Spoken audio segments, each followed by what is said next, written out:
Coming to you live with my new favorite shirt. Am I going to wear this literally for the next 6 months?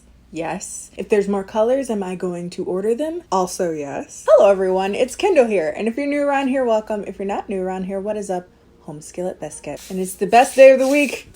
'Tis movie night. Happy Saturday. And for those of you that are new around here, Saturday is the day that we do a little something called Bad Movies and a Beat. The series on my channel where I talk about bad movies while putting my makeup on. Last week, we talked about John Wynn. That's how y'all said to pronounce that. So if that's wrong, we talked about John Wynn and his wonderful cult classically bad movie, Birdemic. And if you haven't seen that one, that'll be linked above, as well as all the other videos that are now in the Bad Movies and a Beat playlist. If you haven't checked out the other videos, it's been a fun time. We're on like week 7. Today's movie is very, very long overdue. Actually, I mentioned talking about this movie the first week we started this series. We're talking about everyone's favorite teenage vampire mess, Twilight. Twilight is a movie adaptation of a book by the same name. Baby Kendall in the 8th grade lived these books. I read every single one of them, and I thought they were the bee's freaking knees because they were like 80% of the books I had read in their entirety by that age. Swiftly after I found out that they were going to be making a movie, I think it was the same year that I started reading them, I was stoked. I was definitely what I would consider a twihard. I had a shrine of Taylor Lautner on my wall that I've since referred to in other videos. I don't really want to talk about that because my admiration and love for him dwindled very quickly. I say all that to say, despite being a huge Twilight fan, at no point did I like the Twilight movie. I lied to myself. A lot of my adolescence was me lying to myself. Then the second onward, I stopped buying them.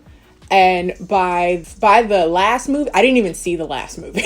I never saw the last movie because by then I was like, this is stupid. Now, the original qualms that I had with this movie was that it was so mind-numbingly boring. That's what I remember as a child, just watching it thinking, okay, I didn't have much of an attention span. Never did. I get very easily bored. But I made it through those books, right? So I knew it had to be enough of a page turner that it was interesting enough for me to read it in its entirety. All of them. I read all 4 of them. When I'm watching this movie, I'm like, why is this so freaking boring, my guy? It was horrible. I can, appreciate more nuanced acting and whatnot now that I'm an adult and can, notice maybe the more subtle things that they were trying to do throughout the movie. Maybe I'll actually enjoy it more having, some life experience, No. In the words of Nisa Bisa. This movie is still, in many ways, boring as hell. This movie is still full of incredibly boring scenes and long drawn-out awkwardness to just establish awkwardness. Like the subject matter you would think is inherently entertaining. Somehow they found the most boring way possible to attack these subjects, the idea even. It seems as though when they were making the film, they wanted to find every possible way to suck the life out of a would-have been interesting story. Suck the life. Vampire puns. That was unintentional. But beyond the kind of like long drawn out boring scenes, which I will largely not even touch on in this because that's the least of the issues, honestly. This movie is so freaking creepy. Again, I talked about this at length in the whole after review. For those of you that saw that, I talked about all the problems with YA and new adult books and media. This movie is a perfect peak example of people trying to turn very creepy into romance. And I'm over it. I'm over it. I'm done. So for those of you that don't know the story of Twilight, our main protagonist is Bella Swan, who is played by our favorite expressionless actress, Kristen Stewart, who, looking back at this movie, reminds me so much of Billie Eilish if she had absolutely no personality. Don't get me wrong, I love a good dry person. I feel like I quantify or qualify, that's the word I meant, as one of those people. And I tend to watch, say, YouTubers that have that very dry, drawn, subtle humor. Imagine someone that has a really nice, dry sense of humor, but with no personality.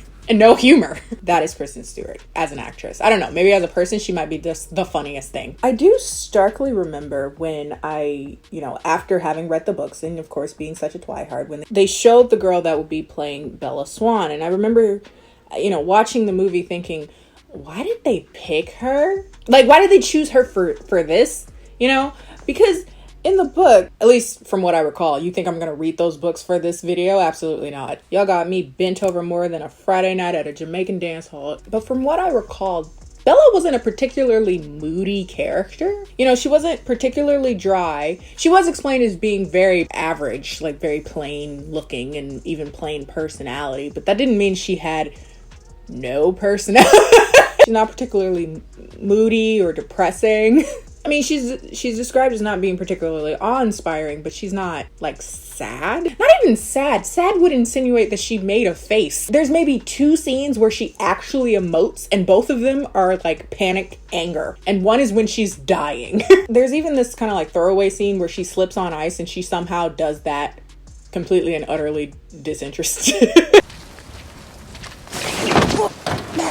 The movie starts with Bella moving away from her home in Arizona that was shared with her mom and her new husband. And she decides to move to Forks, Washington to live with her father, who is a cop up there. Forks is a small, rainy town. And immediately into the movie, I noticed something that was incredibly annoying to me now that never annoyed me as a child. But this freaking turquoise filter that's over the entire movie. I assume it was used to insinuate that, you know, Forks is a cloudy town, and probably largely the days that they were filming, it was not particularly cloudy. This filter is used in every scene, regardless of if they're indoors. Even in the beginning scene where she's in Arizona, they still have that filter on. It's sunny in Arizona. Why is it green? If you didn't know, it's a vampire movie, so it's supposed to be like the undead, but why does everyone look like they have a B12 deficiency? Anyway, quickly after arriving in Forks, we meet Jacob, my baby. Not Taylor Lautner, because like I said, I had like a very short-lived love for him, but in the book he's described as being brown and like 6'4", which is, oh my god, my type. On a somewhat related side note, I recently looked up pictures of Boo Boo Stewart again. He's not in this movie, but he's in like the other ones. And girl, when I tell you he's still fine, ooh, he could spread me on naan. Sop me up with a biscuit, I've melted. I'll do like your eggs scrambled, sunny side up in my uterus. Anywho, it is Bella's first day of school. She quickly becomes every boy's target because I don't know. I suppose it's her wildly engaging personality. Aren't people from Arizona supposed to be like really tan? Yeah. Maybe that's why they kicked me out. You're good. That's so funny. He meets the Asian kid that has that like Tongbang Shinki triangle haircut. Oh god, 2008. 2008 was a time, my guy. So while in the lunchroom, Bella gets her first glimpse of the Cullen family, particularly Edward Cullen, played by our tastefully dirty looking fave, Rob Pattinson. Each of these people in the Cullen family are all adopted children of Carlisle Cullen, who is a doctor, and they're all dating each other except for Edward. Edward is the only single one. And as you all probably know, because you've read the books or you recognize how formulaic movies like this are, they have an inexplicable attraction to each other. She is immediately kind of enthralled by Edward, despite his very unwelcoming glare. Now, Edward is also attracted to her, but not for the same reasons as she is. He's attracted to her because she smells like dinner. He and all of his adopted family are vampires. Vampires who had given up eating human blood and have instead decided to drink animal blood as a means to live amongst humans without being driven away, and to, in some way, have some iota of a regular life, despite being, you know, undead creatures. For whatever reason, though, Bella has a distinctly more appetizing scent that makes Edward want to kill her. Honestly, him seeing her for the first time was so funny to me. But like, he sees her for the first time and he both looks like he wants to eat her alive, but also like she smells like wide open ass. And he avoids her for days because the temptation is too strong. Edward eventually returns to school and decides to formally introduce himself to Bella. Hello. I'm sorry I didn't get a chance to introduce myself last week. I'm Edward Cullen, You're Bella? And then just stares at her for an uncomfortably long and intense period of time. They commence to have more awkward conversation, and she looks incredibly uncomfortable and like she constantly about to doodle on herself. Like throughout this entire movie, I feel like Kristen Stewart thought that blinking was an adequate form of showing emotion. I think all she just does is just blinks a lot, and it's like, can you tell that I'm interested in you? In fairness, Edward's character is incredibly intensely disorienting, so I guess I get it. With that said, I don't really understand why intense "I want to murder you" stare was so enthralling to us young girls at the time. Soon thereafter, we get our first glimpse into Edward being a little bit more than your average teenage 32-year-old.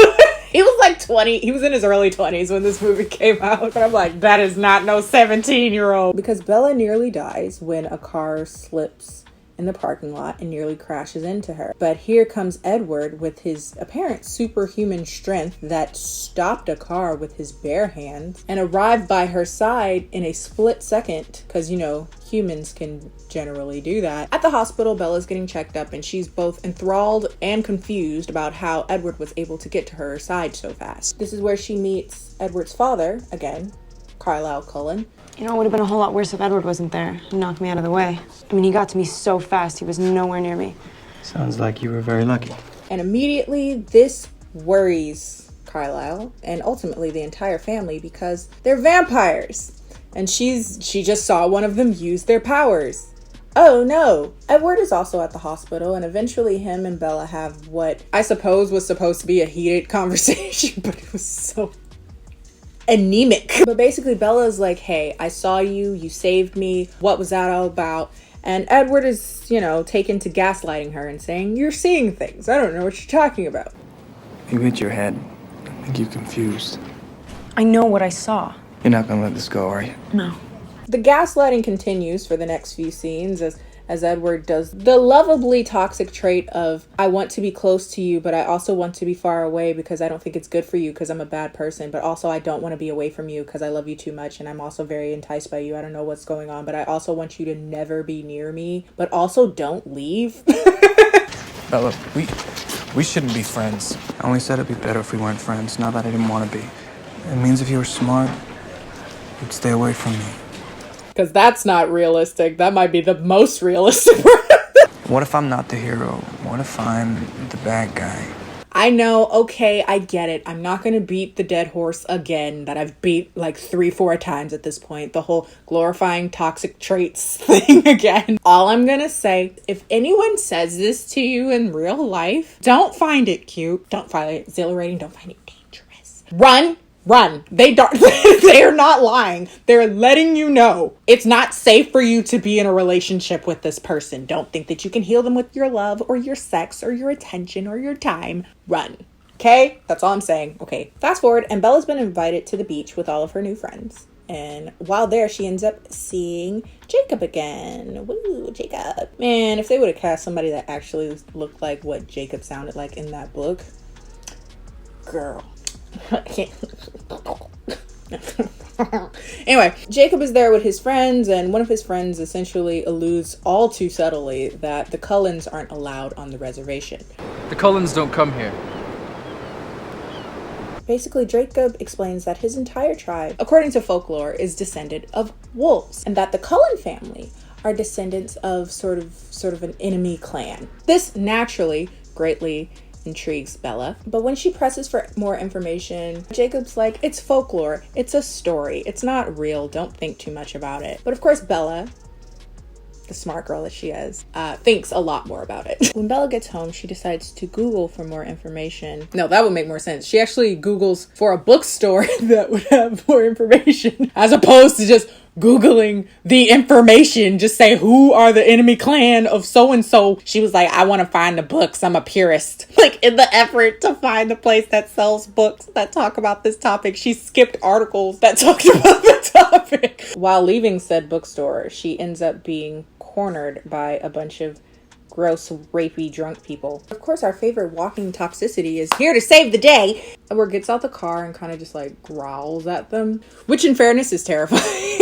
Like if a grown man got out of his car and just growled at me, he seems like the killing type. They pull off super dramatically only to drive 3 miles an hour when they get to the main street. Did I forget to mention that Edward can read minds? Because that's kind of important. Edward can read everyone's mind except Bella's, and that's one of the things that's so enthralling about her. And he was reading the minds of the guys that just cornered her and that they just escaped from. They were thinking some weird, disgusting, vile things, and he was about to catch a case. So they end up distracting themselves enough to just calm down and go get dinner, at which Bella starts pressing for more answers. Like, why did he know she was there?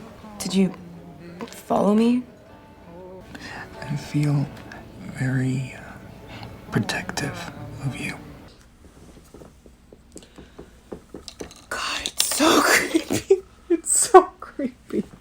So you followed me. I was trying to keep a distance unless you needed my help. It's so creepy, my God.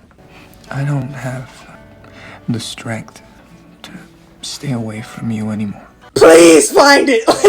On God, I do not remember this movie being this creepy. The entire like creep factor went straight over my head, and that's why I get so concerned about young girls watching these movies. I'm sorry. That's why I like pick on this stuff so much, is because nobody told me. Nobody mentioned to me how creepy this was until I was older and realized after a bunch of like uncomfortable, really weird interactions with men is when I was like, man, I kind of wish someone would have told me this is weird. I didn't date the undead, but yeah, he says this creeper stuff and she's over here just a mouth breathing. Eventually, Bella starts to put all the pieces together because she finds one line in that their book that she almost died to get. I can't help but think that one line in the book, the one phrase, the cold ones, would have been somewhere on an online article.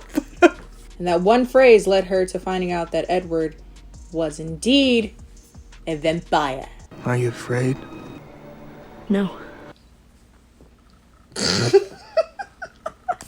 And one of the more iconic parts of the movie, Edward shows what he looks like in the sunlight. Unlike conventional vampires, Edward and his family glow like diamonds in the sunlight, and that's primarily why they can't be seen out in it.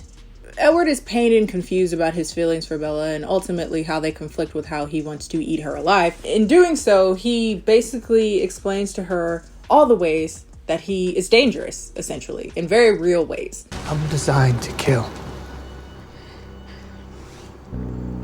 I don't care. Honestly, this entire scene just is the movie. Like, the whole movie is just him being like, I would like to eat you alive. Like, I want to kill you. And she's like, I don't care. That's it. That's the whole movie.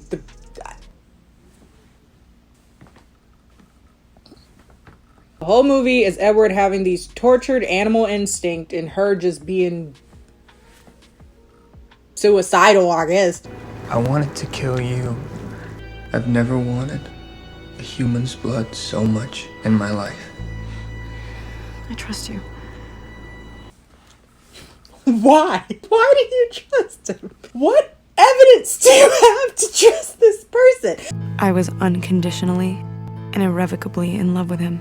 Again, why? Y'all are trying to convince me, a person with life experience, well, not me, because you're not selling this to me. You're selling it to 13-year-old me that ate this stuff up like cookie, like brunch. Y'all having an awkward conversation in science, him just happening to be there to save you in this situation, and then him just staring at you uncomfortably, stalking you, and wanting to kill you, but not doing it, is enough evidence to be like, yep, that's someone I want in my life forever. Scratch aside the vampire thing, because of course that's not an issue that we're facing in this here life. We got plenty of very real problems in relationships, my guy. He's telling you to your face, I would like to kill you. Like, if I had the opportunity, like, I really, really considered slitting your throat with my teeth.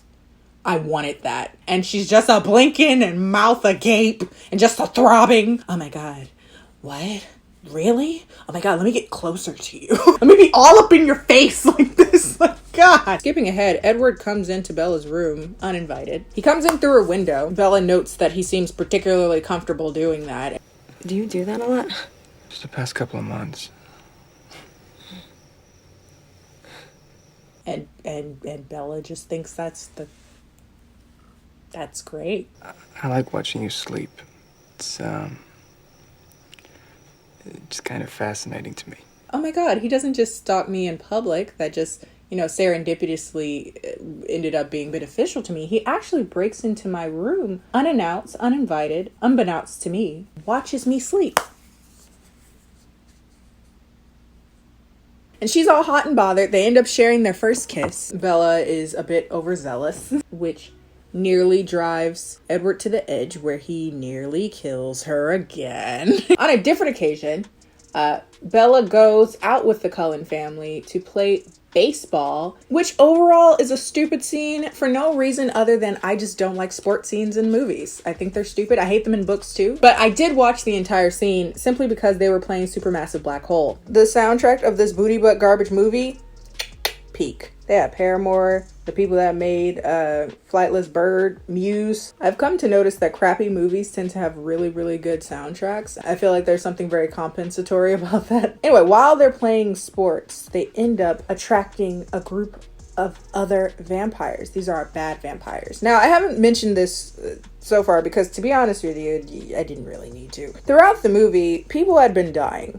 Randomly and seemingly being attacked by an animal. But actually, it was these bad vampires right here who had just been like, doing their thing, doing the things that vampires do, eating people. And the first time I saw them in the movie, I was just hoping that Lenny Kravitz was okay. Now, though these people are intended to be superhuman beings with superhuman senses, for some reason, they don't know that Bella is human until a gust of wind blows her scent around. And now one of the bad vampires in particular, James, now has his eyes set on Bella because, one, she's human and he likes food.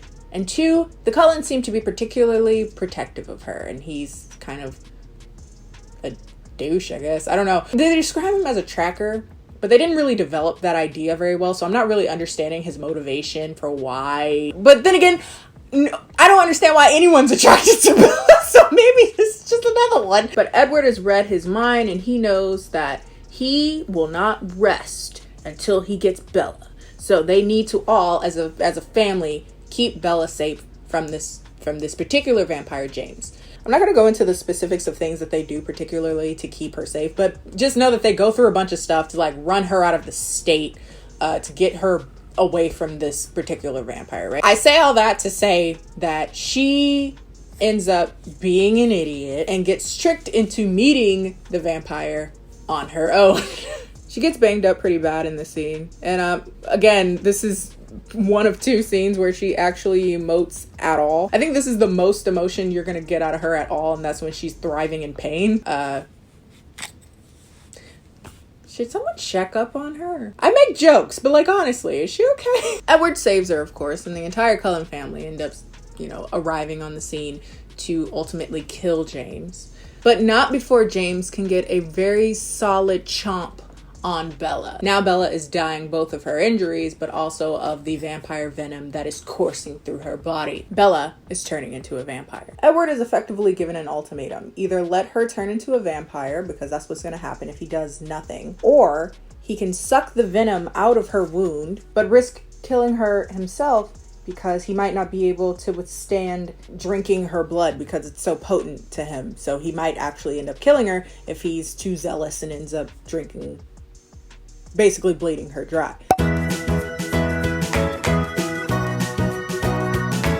Oh, another example of music being the only upside to this movie. They start playing Rob Pattinson, Let Me Sign. Whoo, still good. How down my life coming.